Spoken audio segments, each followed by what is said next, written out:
So the First Amendment is the freedom of speech, religion, petition, assembly, and the press. And this is a way for citizens to voice their opinions and to give them more power and to limit the government's power. The Second Amendment, as an American citizen, you have the right to arm yourself. So if you ever feel like you're in fear, you can defend yourself from an intruder. The Third Amendment says, no soldier can be quartered in any home without consent by the owner. So if there's a time of peace and a soldier tries to stay in a house for protection and safety, they are not able to do so if the owner does not give them consent to. The Fourth Amendment protects people from unreasonable searches and seizures, so the police can't just barge into your house and look at your stuff without a warrant, and protects you from unreasonable searches. The Fifth Amendment protects citizens from self-incrimination, guarantees a speedy trial, and protects citizens from double jeopardy.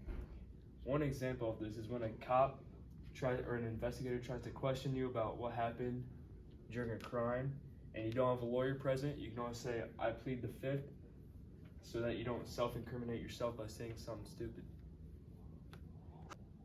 The Sixth Amendment grants citizens the right to an impartial jury. So if you're convicted of a crime or something, there's gonna be an impartial jury, so there's no biasness towards you during your trial. The Seventh Amendment says, civil cases and lawsuits have the right to be decided by a jury. So if someone is going to take someone to court, then they can have a jury present. So like if someone's getting sued, then they can both agree to have a jury decide instead of a judge, so it's more unbiased and there's more opinions on it. The Eighth Amendment is a protection from unusual crimes and excessive bail or fines.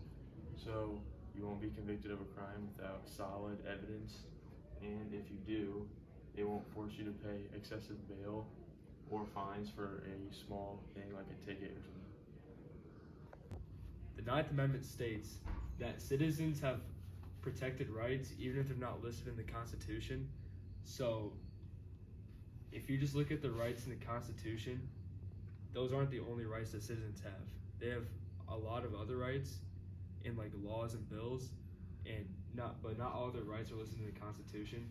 So it's important to know this so that you're aware of your rights, so that if someone tries to press you about something not being your right, you're knowledgeable and you can find evidence that that's actually your right. The 10th Amendment is the federal government only has powers stated in the Constitution. The other powers belong to the states or the people. This amendment is important because it doesn't allow the federal government to have all the power, and so there's multiple central governments teaming up, and the federal government can't just take over all of them. And the people also have power, so not one person gets all of it, and so it's a bunch of people with power. The 11th Amendment states that the federal courts can deny hearing cases where a state is being sued by a party from another state. So like if a person from Alabama tries to sue someone from Texas, the state of Texas, the federal court can deny hearing that case because separate state cases can't go to the federal court. The 12th Amendment specifies a separate election of the president and vice president by electoral college. So instead of voting for a separate president and separate vice president or two together from the same party, and the electoral college, however many your state representatives there are, that's how many like total votes it goes towards in the electoral college. So if your state has like 15 representatives, there's 15 electoral votes that go towards that president if whatever party wins. The 13th Amendment. What did it do? It abolished slavery and involuntary servitude. Now we all know what slavery is, but involuntary servitude is the act of putting one to work against their will. The only way this is acceptable by law is a punishment for a crime. This includes community service, working for a jail, or anything of that matter. The 13th Amendment is very powerful because it really ended unnecessary labor and slavery. 14th Amendment goes with the 13th Amendment. The 14th Amendment granted citizenship and equal rights to anyone born in the U.S. So African Americans who were enslaved now have equal rights just like everyone else in the U.S. and they could vote, and this basically got rid of like the Jim Crow laws and the 3/5 law. The 15th Amendment denied the government's power to deny the right to vote to anyone based on race or color or what they do for a job or gender. And basically it gave the people more say in the government and who gets elected because there's more votes, obviously. And then the more votes, the more accurate the right president for the US is. And it's very important for everyone to vote so that everyone has an opinion in the government, because we're a democratic government and voting is one of the best ways to use that. The 16th Amendment gave Congress the right to tax income. So this basically got rid of all the money that they got from the terrorists, which seemed unfair. And they just started taxing everyone's income, which everyone had to, so it was more fair. The 17th Amendment says that direct election of senators by the voters instead of their election by state legislatures.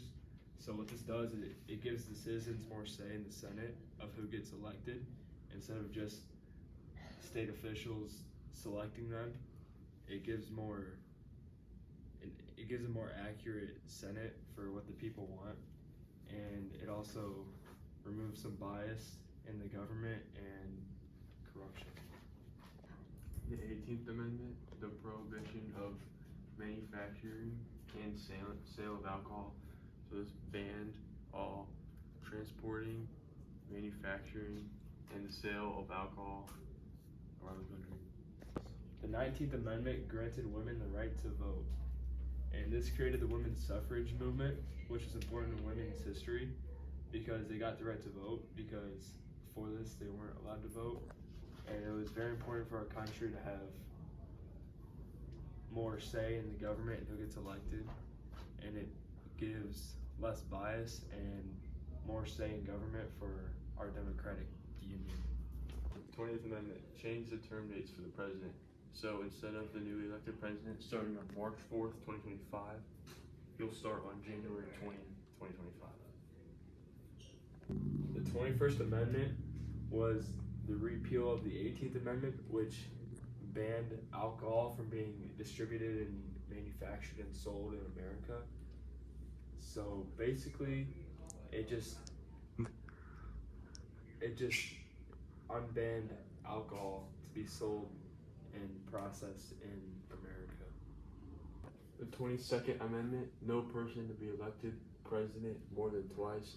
This keeps the office fresh and it makes people more happy and gives more people more opportunities to express their opinions and have the country run the way they want it. The 23rd Amendment. What did it do? It gave the District of Columbia, our nation's capital, an electoral vote for the citizens to vote. This gave the citizens in DC more say in government because they were excluded from the vote because they weren't in a state. But since the 23rd Amendment, they had an electoral college, so their votes actually mattered for the president. 24th Amendment abolished and forbids federal and state government from imposing poll taxes. They imposed the poll taxes so the less fortunate and African Americans couldn't vote, but this doesn't allow anymore, so everyone can vote and doesn't discriminate people that can't afford to pay the poll taxes. The 25th Amendment says. If the president dies, the vice president takes the role. So what this does is it makes a more efficient and set in stone law for what happens after the president dies. The 26th Amendment. 18-year-olds can now vote. This amendment was proposed as people were complaining that 18-year-olds can fight in Vietnam, but they could not vote. So then they decided to pass the 26th Amendment, allowing 18-year-olds to vote. The 27th Amendment says, any law that adjusts Congress' salary must only be changed after the House of Representatives election. So, if a senator or representative wants an increase in salary, then they must wait till the next election so that they don't just give themselves a bunch of money and ruin the economy. So this is a good idea because if they could just do whatever they want, they would just say, I want more money, and then the economy and the government would become corrupt and the economy would crash.